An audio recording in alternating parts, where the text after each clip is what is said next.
ভক্তমণ্ডলী, আপনারা ঠান্ডা মাথায় কথাগুলো শুনবেন এবং আপনারা বিচার করবেন কথার মধ্যে প্রকৃত অর্থটা কি। অনুরোধ, শেষ পর্যন্ত আমার কথাটা শুনুন, তবে কিন্তু জিনিসটা বুঝতে পারবেন। নতুবা মাঝখানে হঠাৎ দাঁড়িয়ে এটা হলো না কেন, ভগবান কি, কে ভগবান, আরে ভগবানটা কে কি আমি সব উত্তর না দিয়ে যাচ্ছি না। মোটামুটি আমি 3 ঘন্টার কীর্তনিয়া নই বাবা, হরিবাসরে বলে যাচ্ছি। এই ইউটিউব হয়তো আছে টুকটাক, আপনারাও হয়তো শুনেছেন। 4 ঘন্টার নিজে আমার মন তুষ্টি হয় না, আমার গোষ্ঠী শুদ্ধ এই কায়দায় গিয়ে যাচ্ছে। আমি 3 ঘন্টা গান করা পার্টি নই, প্রাণপণে চেষ্টা করবো আমি আপনাদের দিয়ে যাও। তাতে যদি দল যদি 8 ঘন্টা দিক না বাবা মারবে, দরকার নেই, হরি বল। যাই হোক, আমি প্রাণপণে চেষ্টা করবো সিদ্ধান্তটা শেষ পর্যন্ত মিলিয়ে নেবেন। বিষয় যা এগিয়ে আসে, ভালো করে ভেবে দেখুন আস্তে। তাহলে পৃথিবীর আদি মন্ত্র কি? ওম। ওম, ওমটাই যদি আদি মন্ত্র হয়, এই ওমকারটা জপ করেনি এমন কোন জীব আছে কি? এমন কোন মানুষ আছে কি? সে হিন্দু হোক, মুসলমান হোক, খ্রিস্টান হোক, জৈন হোক, পারসিক হোক, ধনী হোক, গরিব হোক, যাই হোক, ওঙ্কার মন্ত্র ছাড়া আমরা কেউ জন্ম নিয়েছিলাম কি? ভেবে দেখুন, একটা মুসলমানের স্ত্রী, একটা খ্রিস্টানের স্ত্রী আর একটা হিন্দুর স্ত্রী পূর্ণ গর্ভা, একটু পরেই বাচ্চা হয়, নিয়ে আপনি 3টে হিন্দু, মুসলমান আর খ্রিস্টান 3টে বেডে শুইয়ে দিয়ে, হিন্দুর বাচ্চাটা যেই প্রসব হবে, ও তো হিন্দু, ও কি বলবে? ওয়া বলবে তো, ওম ওয়া। তাহলে ও ওয়া বললো কেন? ও তো ভগবান বলার কথা ছিল। এখানে আমরা কিন্তু একটা আপেলকে টুকরো টুকরো করে ভাগ করেছি, কিন্তু স্রষ্টার কাছে বলছে না আপেল ছিল একটা। ঠিক তেমন পৃথিবীর মনুষ্য ধর্ম হলো জীব ধর্ম, বেঁচে থাকার ধর্ম। সেটাকে আমরা ক্লাসিফিকেশন করে, ডিভাইড করে, আমরা টুকরো টুকরো করে হিন্দু, মুসলমান, খ্রিস্টান করে ফেলেছি। এটা ভগবান সৃষ্টি করেনি, করেছি আমরা। কি বাবা? ব্রাহ্মণ, ক্ষত্রিয়, বৈশ্য, শূদ্র আছে। ব্রাহ্মণ, ক্ষত্রিয়, বৈশ্য, শূদ্র যে 4টে জাত, এটা ভগবান সৃষ্টি করেনি, করেছি কারা? আমরা। কেন? এই জন্য ভগবান কৃষ্ণ তিনি গীতাতে একটা জায়গায় লিখতে মানে বললেন, চাতুর্বর্ণময় সৃষ্টি গুণ কর্ম বিভাগ। কত বড় দামি কথা দেখুন, চাতুর্বর্ণময় সৃষ্টি, 4টে বর্ণ, 4টে জাতির জন্ম হলো কেন? গুণ আর কর্মের উপর ভিত্তি। আজকের হরিনাম করতে এসেছি, ওরা খোল বাজাচ্ছে, ওদের আপনারা বলবেন বাজিয়ে। আমি গান গাইছি, আমি কীর্তনিয়া। ও কিবোর্ড বাজাচ্ছে, ও কিবোর্ড ম্যান। ও হারমোনিয়াম বাজাচ্ছে, হ্যান্ডস।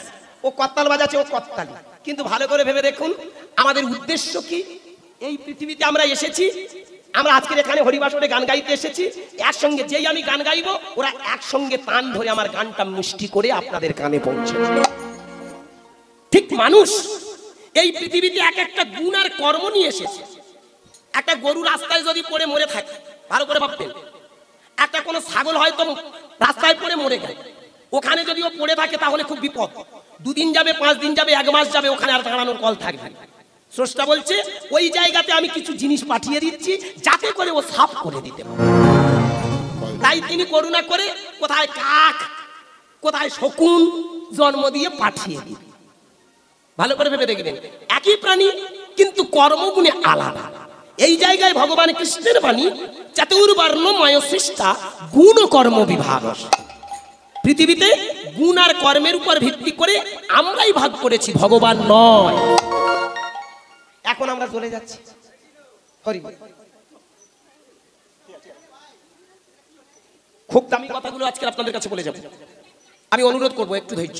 এইবার ভালো করে ভেবে দেখুন, জন্মলগ্নে তাহলে যদি আমরা আলাদা জাত হই, জন্মসূত্রে ছেলেটা কাঁদলো কি বলে? ওয়া ওয়া। নাদ ব্রহ্ম, সাউন্ড এনার্জি, শব্দ ব্রহ্ম, শব্দ বীজ ও। কি বাবা? পৃথিবীর আদি মন্ত্র হলো ওম। ছেলেটা কাঁদছে যখন, ভেবে দেখুন কান্নার শব্দটা ওয়া ওয়া ও, কি তাই না?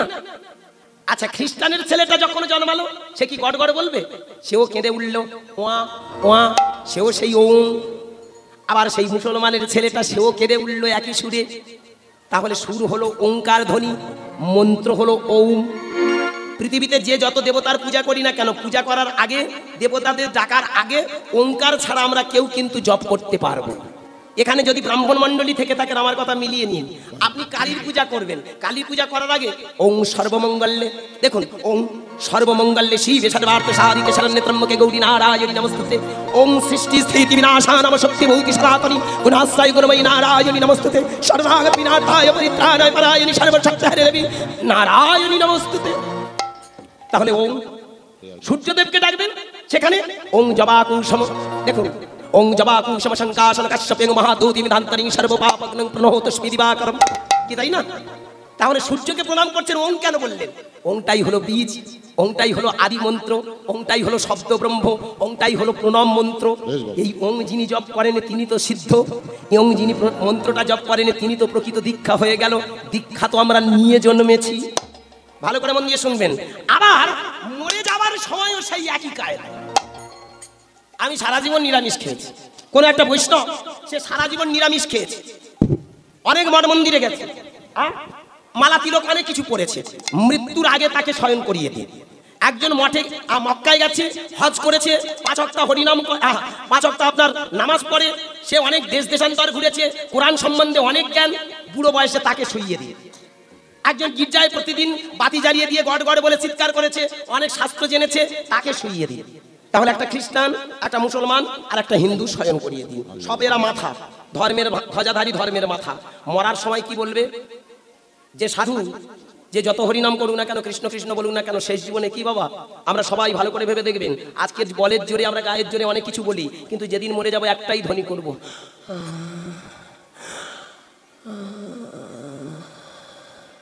কি তাই না? কি সুন্দর কথা দেখুন।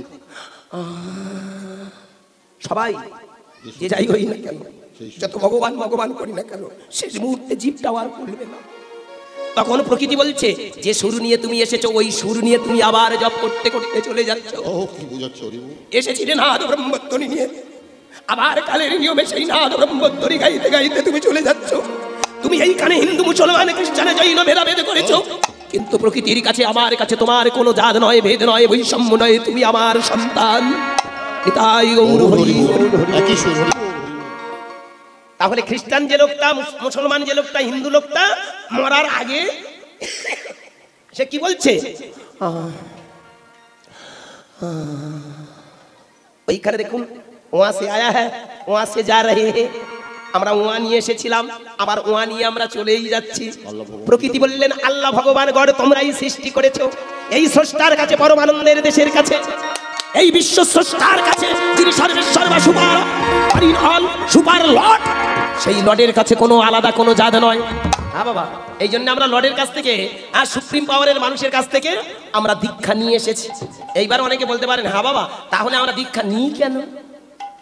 একটা চকচকে ধারালো দা নিয়ে কিছুদিন ফেলে রাখবেন, হ্যাঁ, ও দেখবেন কিছুদিন পরে এমন মরিচা পড়ে যাবে না, ও আর কোনো কিছু কাটা যাবে না, কানও কাটা যাবে না। কি বলুন? জানে কি, এই সংসারে এসে আমরা কুসংস্কারের জন্য মরিচা আমাদেরকে, মরচা আমাদেরকে এমন করে দিয়েছে, আমরা আর কোনো কিছু ধরতে পারছি না। তাই 500 বছর আগে ভালো করে ভেবে দেখবেন, আমার নদীয়ার নিমাই এসেছিল মরিচাগুলো আমাদের ভেতরে মরচে যেগুলো পড়েছে সেগুলো ঘুণ ধরাগুলো শেষ করে দিতে। ভালো করে ভেবে দেখবেন, যখন কোনো মোর্চে ধরে যায় দা, ওটা নিয়ে কামারের কাছে যাই, আর কামারের কাছে গিয়ে বলি দাদা, মাই দাদা একটু লাইন করে দাও না গো। ও প্রথমে কি করে জানেন? এক টকটকে যে আগুন দগদগ দগদগ করছে, ওর ভিতরে মালটা ঢুকিয়ে দেবে, দিয়ে তার উপরে ঘা পাচ্ছা ছেড়ে দিল। এইবার সুন্দর করে পরিষ্কার করে মোর্চেগুলো ঝেড়ে দিয়ে এইবার সুরসুর করে সুন্দর করে ধার বানিয়ে দেয়। নদীয়ার নিমাই হলো সেই কামার, যিনি আমাদের কৃষ্ণ নামের দগদগে আগুনে ঠেলে দিলেন। যদি তুমি কৃষ্ণ নামের আগুনে আস্তে আস্তে সবকিছু পরিষ্কার করে নাও, তাহলে আস্তে আস্তে তুমি দেখবে তোমার ভিতরে সমস্ত কুসংস্কারের মধ্যে ছেড়ে যাবে। তাহলে পৃথিবীতে আদি মন্ত্র হলো নিয়ে আমরা এসেছিলাম, আবার নিয়ে চলে যাব। মাঝখানে এখানে কুসংস্কার জড়িয়ে ধরে, তাই আমাদের একটু গুরুকরণের প্রয়োজন। কি বাবা, আমার কথাটা একটু বোঝা গেল? এই জন্য আমরা গুরু ধরি, কিন্তু না ধরলে যে হবে না তা নয়। ভালো করে ভেবে দেখবেন, এমন গুরু আর কই? 500 বছর আগে নদীয়ার ছেলে যাই এসেছিল, সেই রকম গুরু আর দুনিয়াতে নাই। ভালো করে ভেবে দেখবেন, এখনকার গুরুদের কাছে যাবেন, প্রথমে ভালো করে দেখে নিয়ে বলবে এই লোকটা ধনী কি করি। বাবা কি করা হয়? বাবা তুমি যে দীক্ষা নিতে এসেছো আমার কাছে কি করা হয়? বাবা আমি একটা ছোট মতো চাকরি করি, জানলে এই শালার বেশি ঝাড়ে। হ্যাঁ, যদি গরিব হয় সেখানে একটা ছোট করে ঝাড়বে, আর যদি একটা চাকরিওয়ালা হয় ও দীক্ষা নিতে এসেছে মানে করে এইবার বেশি করে ঝাড়বো। কিরকম? বাবা যখন তখন তো দীক্ষা নেওয়া যায় না, দাঁড়াও আমি পাঁজিটা দেখি। ও আগে সুরসুর করে এখানে কি করে চোখে ঠুলি পরানো যায় সেই কায়দাটা জেনে আসে। কি করে আস্তে আস্তে পাঁজিটা ধরলো, দেখি কোন তারিখ। ও বাবা, চৈত্র মাসের 25 তারিখে একটা ঠিক 9:30 থেকে 12:30 পর্যন্ত একটা ভালো যোগ। মানে ও খুঁজছে ওই সময়টা ঢোকাবো, ওর ভিতর থেকে আস্তে আস্তে সুরসুর করে ঝাড়বো। বাবা, দীক্ষা নিতে গেলে যাহা তাহা নয়, অনেক কিছু লাগে বাবা। মালা লাগবে, ঘুমসি লাগবে, সব লাগবে। মাগো এইবার বেশ বড় মতো একটা ফর্দ, আস্তে আস্তে লেখা শুরু, পান সুপারি সিদ্ধি কত কিছু লিখতে থাকবে। শেষে সুরসুর করে লিখবে কি, একটা নারায়ণের কাপড়, নারায়ণের ধুতি, একটা মা লক্ষ্মীর কাপড়, একটা গুরু বরণের ধুতি, একটা গুরু মায়ের জন্য কাপড়। মানে কিরকম কায়দা, ওদিকেও ঝাড়বো এদিকেও ঝাড়। গুরু কই, এ তো সব ঝাড়ার গুরু খুঁজে পাই। কানের ধারে ফিস ফিস, মাসের শেষে কিছু দিস, পারলে 2-4টে নতুন ক্যান্ডিডেট ধরে আনিস, ওখান থেকে কমিশন নিস। এই হলো সেই গুরু। এখনকার গুরুরা ওই জন্য দেখবেন মাগো কায়দা করে কাপড় লিখে দেয়। সেদিন আমাদের পাড়ায় ওরকম, তা আমি বলি হ্যাঁ গো কাপড়টা কেন? গুরুমশাই যখন লিখে দিয়েছে 2খানা ধুতি 2খানা কাপড়, আমি বলি বাবা ঠাকুর 2খানা ধুতি 2খানা কাপড় শুধু দীক্ষার জন্য? বলে হ্যাঁ বাবা লাগবে না, 2টো ধুতি নারায়ণের, মানে আমার পরে দেবে, আগে নারায়ণের 2টো ধুতি নারায়ণের আর 2টো কাপড় নারায়ণ। মানে এতদিন ধুতি ছিল না, মানে আমার নারায়ণ নাঙ্গ হয়ে ঘুরছিল। আমার মাগো কাপড় ছিল না বলে মা লক্ষ্মী কি হয়ে ঘুরছিল জানি না, আর বলবো না। হরি বল হরি বল। মানে এ যদি ধুতি দেয় তবে ধুতি পরবে আমার নারায়ণ, এ যদি কাপড় দেয় তবে লক্ষ্মী পরবে। আমি তো জিজ্ঞাসা করলাম 2টো গামছা কেন? বলে বাবা দিতে হয়। কেন? বলে আরে নারায়ণের দিতে হয়। মানে নারায়ণ যদি টয়লেটে যায়, ল্যাট্রিনে যায়, ওর জন্য তার গামছা দরকার। কি আক্কেলের জিনিসেরা, হ্যাঁ?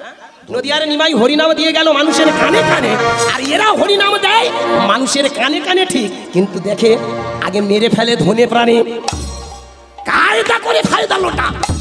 এই জন্য গুরু যারা হয় তারা কিন্তু কোনোদিন কোনো শিষ্যের মাথায় টুপি পরায় না।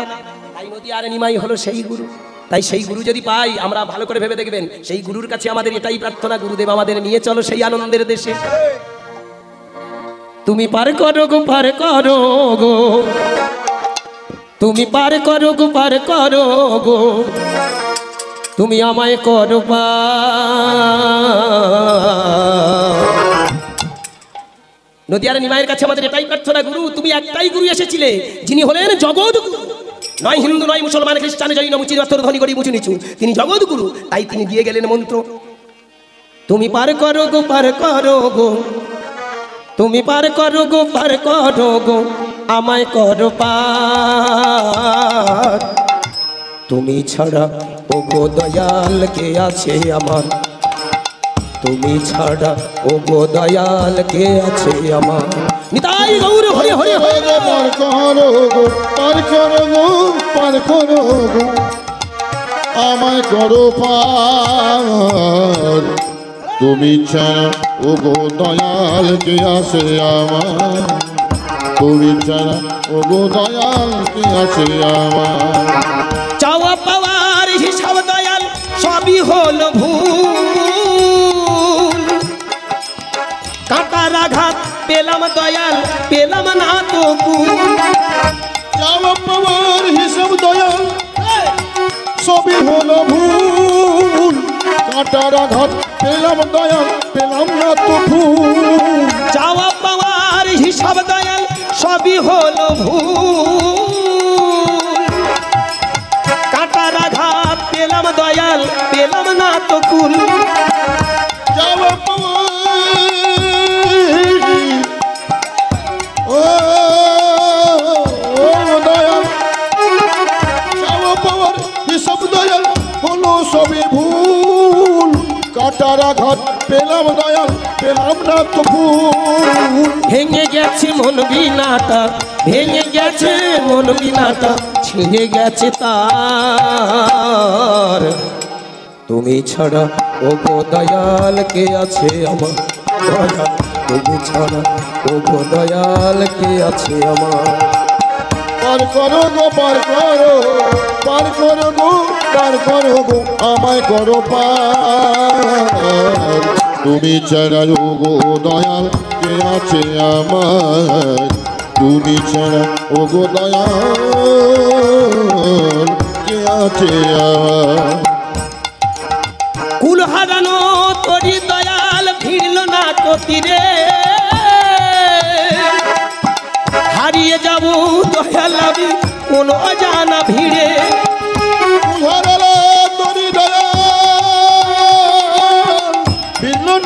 তীরে হারিয়ে যাব দয়াল আমি কোন জানা ভিড়ে কুল হারানো তোরি দয়াল ভিড়ল না তো তীরে হারিয়ে যাব দয়াল আমি কোন অজানা ভিড়ে দয়াল কোন অজানা ভিড়ে আবার শেষের দিনে ডাকছি দয়াল শেষের দিনে ডাকছি দয়াল দেখা দাও আমায় তুমি ছাড়া ও গো দয়াল কে আছে আমার তুমি ছাড়া ও গো দয়াল কে আছে আমার পার করো গো পার করো গো পার করো গো পার করো গো আমায় করো পার তুমি ছাড়া ও গো দয়াল দয়াল কে আছে আমার তুমি ছাড়া বিদায় গৌর দেবানন্দে হরি হরি বল। তুমি ছাড়া ও গো দয়াল কে আছে আমার দয়াল গুরু আমার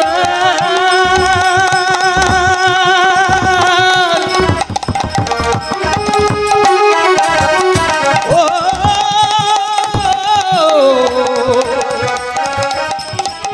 ও দয়াল গুরু আমার পৃথিবীতে গুরু তাহলে একজনা এসেছিল নদিয়ার নিমাই যিনি আমাদের কৃষ্ণ নামের আগুনে হ্যাঁ বাবা আমাদের ভিতরে কুসংস্কার নামক মোর্চেগুলো ঝরিয়ে দিয়ে আমাদের একেবারে ধারালো চকচকে বানিয়ে দিয়ে গেল তিনি আমাদের শিখিয়ে দিয়ে গেল মন্ত্র নিয়ে এসেছি আমি শুধু একটু তোমাদের ভিতরে ওই যে দেখেছেন মায়েরা আমা ওই তুষের আগুনটা দেখেছেন উপরে নামে কালো হয়ে থাকে কিন্তু ভেতরে দগদগ করে আমাদের ভিতরে সব কিছু জানা আছে শুধু উপরে একটু চালা দিয়ে দেয়া কি বাবা মন্ত্র আমাদের শিখে এসেছি একটু মন্ত্রটাকে ঝালাই কর আজকের ভালো করে ভেবে দেখুন মন্ত্র না নিলে নাকি পশু তাহলে যিনি পাঠিয়েছেন ভালো করে ভেবে দেখবেন সত্যি কি আমাদের পশু করে পাঠান আর বলবো না এবার আপনারা ভাবুন হরি বল হরি বল। আবার সেই লোকটা নাকি মন্ত্র না নেওয়া লোকটা মানে এদের কাছে দীক্ষা নেবে কাছে যাবে ফর্দ টাঙাবে ঝাড়বে আচ্ছা রকম তবে নাকি হবে মানুষ নাকি পশু থেকে মানুষ হয়ে যাবে এরা কি মানুষ বুঝতে পারছে এবার ভাবুন হরে কৃষ্ণ এইবার ভালো করে ভেবে দেখুন আমি বসে আছি এইবার এক এক করে সেগুলো হয়ে গেল শেষে একটা বুড়ো মতো বৈষ্ণব আমার রাগ করবেন না আমি নিন্দে বিদ্রুপ করছি না আলোচনা আজকের একটা কথা মনে রাখবেন নিন্দা করলে পাপ হয় কিন্তু সমালোচনা করলে পুণ্য হয় কি বাবা সমালোচনায় জ্ঞান আসে নিন্দা করলে পাপ আসে আমি নিন্দা যদি করে থাকি পাপের ভাগী হব আমি আপনারা নন আজকের আমি চাই সমালোচনা করা কোন মানুষ সাধুকে নিন্দা করে প্রকৃত যদি সৎ মানুষ হয় তাকে কেউ নিন্দা করে কি ভালো করে ভাবুন আজকের আমাদের ভেতরে গলতি ছিল বলে গো আজকের এই কাণ্ডটা ঘটে গেছে